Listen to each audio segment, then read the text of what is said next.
welcome to another weekend here on the platform. My name is Sam Omashaye. On the program this weekend, the federal government's planned regulation of social media usage is generating so much reaction, and as the days go by, the level of opposition against it continues to grow. Many Nigerians who have openly expressed their views say this move will end up gagging the populace, and it negates the principles of a democratic society where freedom of expression is guaranteed. But the government says it is to check the spread of fake news that could have grievous consequences on the nation. Also, a while ago, chairman of the Independent National Electoral Commission admitted that KOGI and BAYELSA are not easy states when it comes to conducting governorship elections.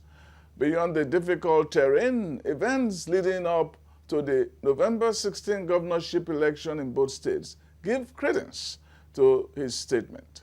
From clashes between supporters of the leading political parties in the states to reports of arms being compiled or stockpiled ahead of the elections, INEC will indeed have its hands full. But before we begin the discussion, in place of my column this week, I have a short take on entertainment.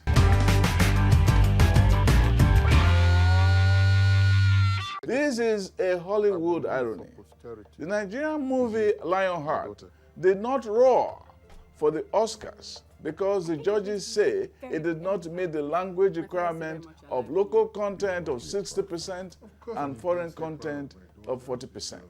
So they say English language is foreign in Nigeria in this wise. They forget that American English is borrowed from England, which will make all Hollywood movies foreign and not qualified for the Oscars. Speak of irony. What Americans did to the English language is what Nigeria has done to it, given our variegated ethnic landscape. We have domesticated it, that is the English language, the way Americans have been doing since they chose English over German. And many Nigerian phraseology, as we see even in the movie Lionheart, is quintessentially Nigerian, as well as the accent. The accent is 100% Nigerian. Just listen to Nkem Owo, and even the stylized accent of Genevieve Naji, and also Pete Edoche's Igbo flavor. What Hollywood has done is to discriminate against the English language.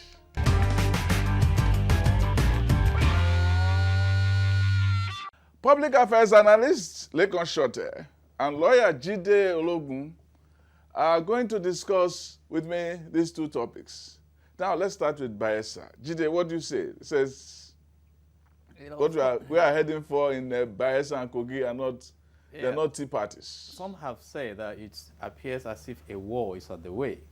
And given the desperation that we've been seeing, and we've had some tweets, for example, one of the parties that does not belong to a party that had the president, I'm talking of PDP.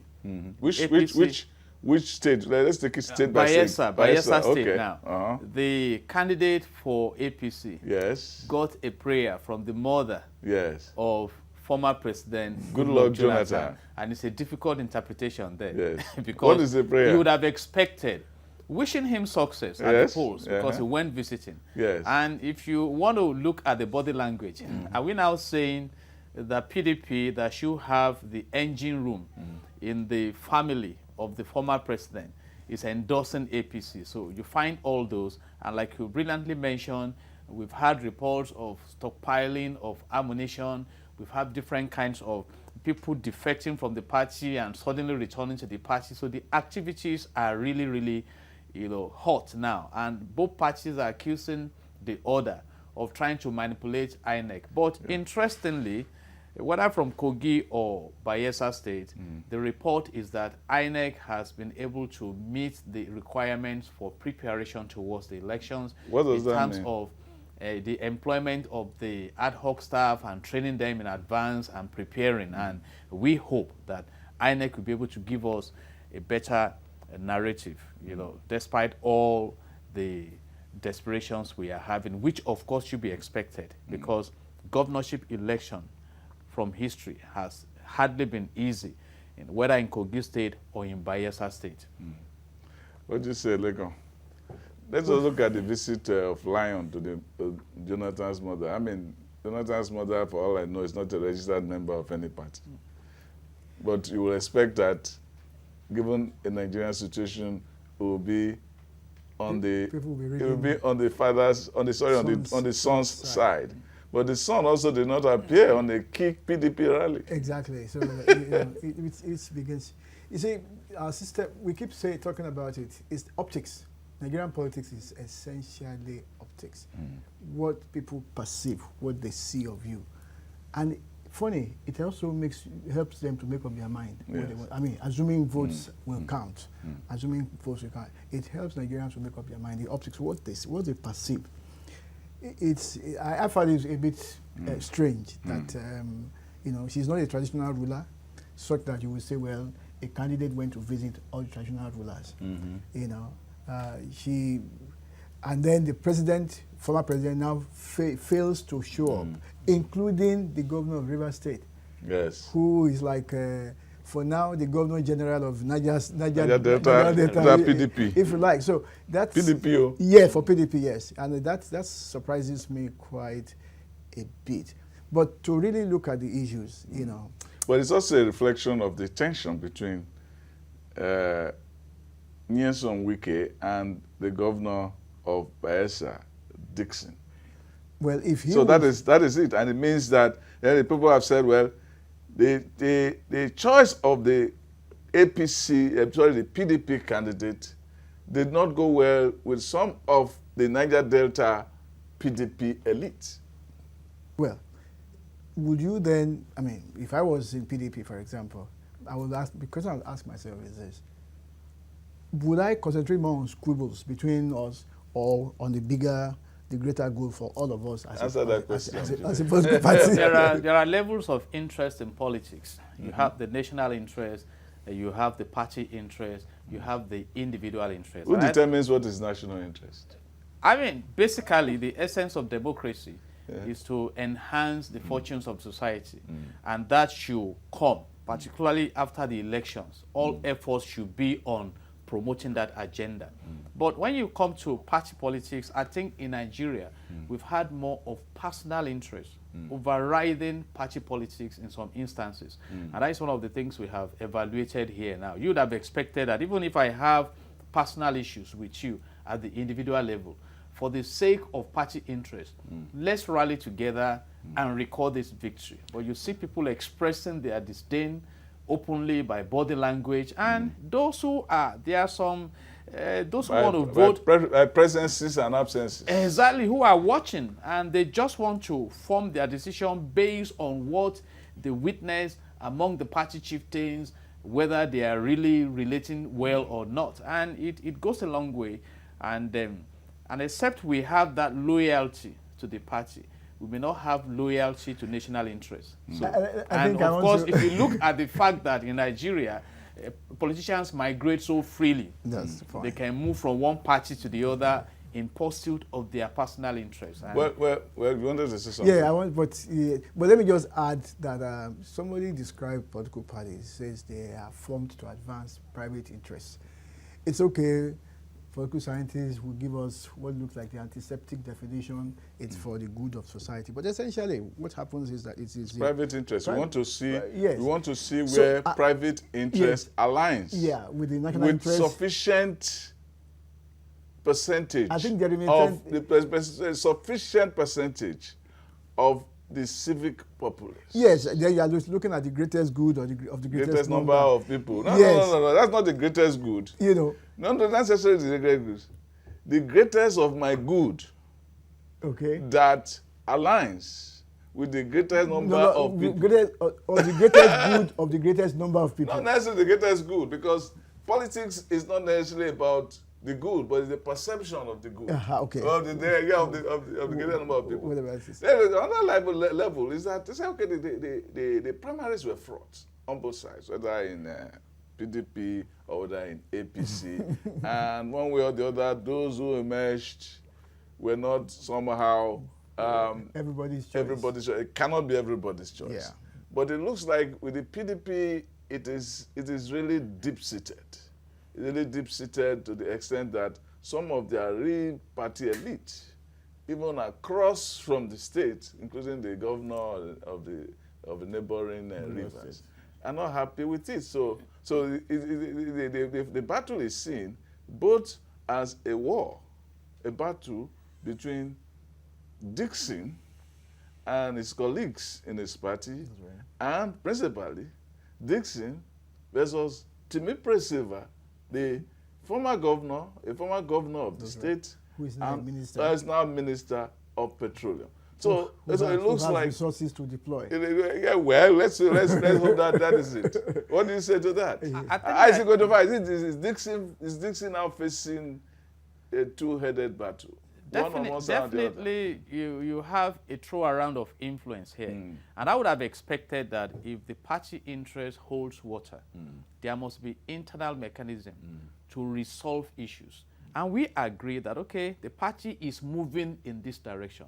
Can we all move? So when you see big wigs trying to throw their weight in divergent directions, then the party may be sacrificed. And the big question is, are you willing or prepared to sacrifice the interests of the party? And you know what that means, because we have 36 states in the country, and it matters. Look at what happened in the National Assembly, the 8th and the 9th Assembly. You can see that the present one now has a huge concentration of a particular political party. So, and I think... An adherence. Exactly. And we also need to find a way of balancing productive opposition in the country. But then sometimes you may be asking your question, why is this particular candidate trying to throw tantrums? Is it that on the ground he is willing to sacrifice the party, having said that here in Nigeria it's little for you to jump from another party to the other? Yeah, so I mentioned the issue of Timipre Silva as a former governor. As a former governor, until he had this tiff with former President Goodluck Jonathan, he was actually in PDP and the head of all of these people that are fighting. It was kind of the arrowhead of PDP in Bayelsa State. Right. And even people like Dixon and all of them were actually subordinate figures in the politics of Bayelsa. Now it is seen as Silva coming to say, as Yoruba say, Loruka Fegboruka, that the one who owns the ring wants to get the ring, and the one who says, I've been here, I want to come and I want to continue. I want to take it back. Oh, no. The one like Dixon will say, okay, I've been here, I want to continue my suzerainty and my rebellion. Right. But the man who gave you the opportunity to rebel is already on the side of the man who was once the godfather. That's right. Yeah. You know, maybe I will probably push this back to KOGI State, because you said something that people will look at their personal interests. And I recall that the former governor of Cross River State, Donald Duke, he says political parties are just mere platforms in this country. And so people move. Because it's ideological. Now, in this case, now, because in the case of Bayelsa, you see that they're all PDP. Nobody's talking of ideological, saying I will do better than the other person, which is neither here. But again, a person like Lion is said to be a philanthropist and so on. And then we also know that in Bayelsa, some people say it is not about the polls, it's about the arms. One, and therefore, in a sense, it's about the individuals. Yes, the individuals can you win elections? So it is a war. It's actually a war. So the election is kind of a charade. It's kind of war, The same thing in KOGI. Now, KOGI's situation is for INEC to go and be sitting down and say, look, all of you sign one peace accord. Shows you that they've always signed peace accord. Yeah, I'm just saying that it shows you that. And in KOGI State, the SDB candidate, the court has ordered that the SDB candidate be returned to, and of course that is going to affect the logistics and everything. And the big question now is that does INEC has the power to take decision that they took? And I see INEC here as the little guy who wants to who wants to stop the fight between two giants, and all of them say, okay, you are the umpire, but when the start fights, when the start begins, you run. I hope it is not so. And I show that the INEC president will do his best to make sure it is not so. Well, regulating social media. Why should such a thing ever come into the head of anybody? I stand by regulating social media. In what sense? In the sense that regulation, it's helpful to the society. That is where we even came up with the concept of government, of having laws. If you don't regulate, you will have crisis in your hands. How would you regulate it? I mean, because the regulations are even... must not forget that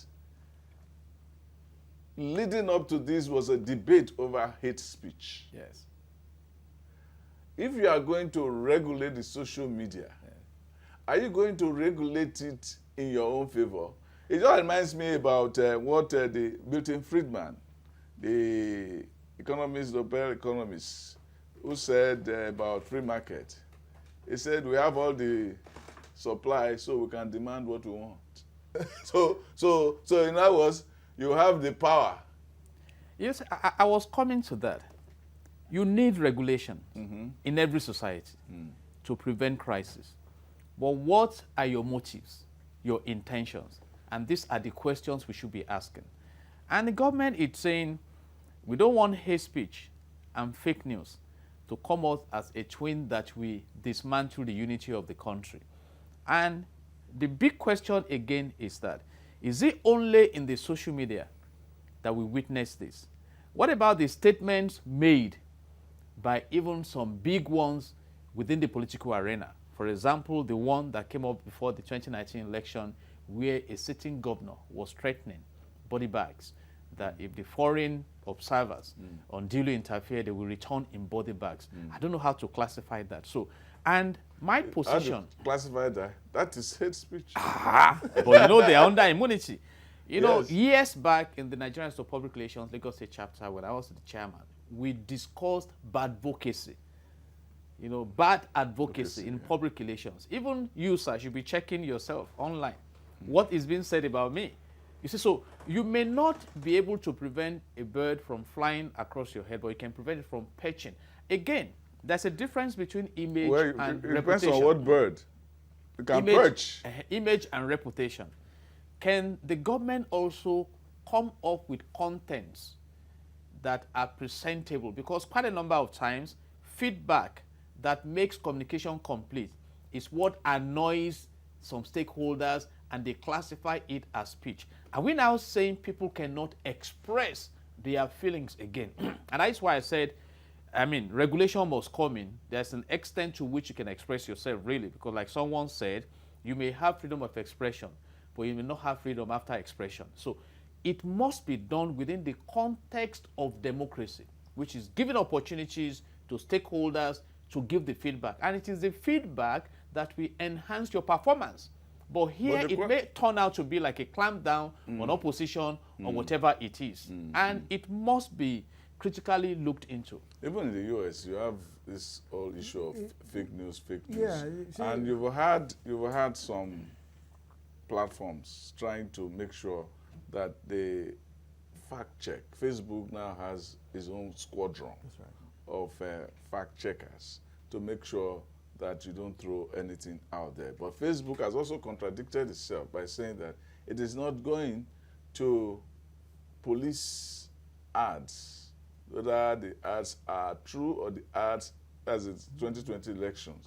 So that is because they are looking at the money that will come in, they're looking at the bottom line. But Facebook has called out so many accounts that are actually planted on Facebook, especially by the Russians, to twist facts and to create tendentious narratives on Facebook. So how do you win a war without actually compromising democratic principles? Well, me, I'm just look at this thing, and I want to approach this from the point of view of a communication scholar, not just necessarily journalist.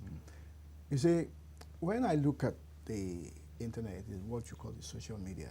I see the traditional media. If you look in, you will see print. You will see audio, you will see video. I'm talking about... That's multimedia. Yeah, I'm talking about newspaper, radio, and TV. They all are... They're all there. TVC is online, for that's instance. Right. The Nation is online. So my thinking is this, that if that is so, internet is not that, therefore, so new, or social media is not so new that we are now beginning to invent new laws. Perhaps the only thing, two things that are different these days is that one, speed. Quickly, things can go viral within a second. And then people who are not necessarily running media houses can also plug in content, which is, if you look at it, there's already law of libel. Jide is here, he's a lawyer. He can tell us there are some laws that are already available. So why invent another law that says, you know? We have more than enough laws. In fact, at a time in America, a president came and said, hey guys, we need to reduce the number of laws we have, but we must implement our laws. We have enough laws to regulate our society. That is why Michel Foucault, the French philosopher, once said that one of the problems in his book, Madness and Civilization, and the other one, Discipline and Punish. He tried to make the case that one of the problems of modern society is that we try to create every law for every little thing. And it's still, in spite of doing that, we don't really achieve freedom. Because it's just like the Igbo proverb that says that, you know, as long as man has learned to fly, to shoot without missing, birds have learned to fly without perching. But the proverb forgot that men had also learned more precision. There's a sport that they don't need to wait for you to perch before they bring you down. You know, that kind of thing. So we have the issue of whether laws are sufficient, whether laws are not sufficient. The thing I believe is that it is not about the laws, it is about the values. And if we don't attack the values, we're going to have this kind of problem. That's why we may not have a sufficient parameter for determining what speech fake speech is. You know. But the one that bothers me more are fake websites, fake, what do I call it? Fake bloggers. Those people who steal other people's material and turn them into their own. Like my column, there are many people, like my column, for instance, many people have posted my column as though it is their own. You know what? And then you go and read it, and you see somebody's name there. You know, people steal stories from, for instance, a newspaper sends reporters, pays them salary, tell them to go and do a research on something, and then you publish it. Then somebody in his bedroom, in his underwear, just sees it somewhere and just puts it there as though it's their own. So that also, that was showing probably because the rats or the rodents of the internet and something. And there are ways of clearing the rodents. If you really want to go after them. Take them to court. Let them go after them. So what you need, hurry sometimes. Yes, what you need is technology. Use a technology to trace the vagrants on the And do we internet. now have the capacity? Because it's one of the questions I ask. If the government is seeking to regulate, is it just going to be restricted to arresting people, holding them down, even when there is a bill that they should be released on bail? We need to go beyond that. And principally, I am saying that can we generate performance content that will solidify reputation? Because we seem to be battling image when we should be focusing on reputation, because the Chinese say you cannot carve a rotten wood. Because sometimes what people are complaining about are real. For example, some Nigerians were asking that we have heard about massive infrastructure, then why should the Senate be concerned about the bad state of roads in the country? So we need to ensure that good governance has its place in the society. Okay. We can go on and on. We'll see what happens with that. I thank you very much, Jide, and of course, Shote, for being on this show.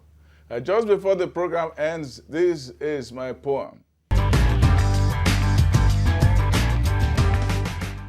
Did you, Leah, ever imagine your mama's cry over you? Did you tear up over her wet eyes? Mother's eyes curtained by tears from child. Double tears, double blindness, saline sea as separator. You can't see hers, she can't yours. Both of you contend in a battlefield dear to the death. Thank you for watching the program today. You can catch up with my published columns on www.samomasheye.com. Also follow me on Twitter. My handle is Sam Omasheye. That's at Sam Omasheye. And until next time, be good.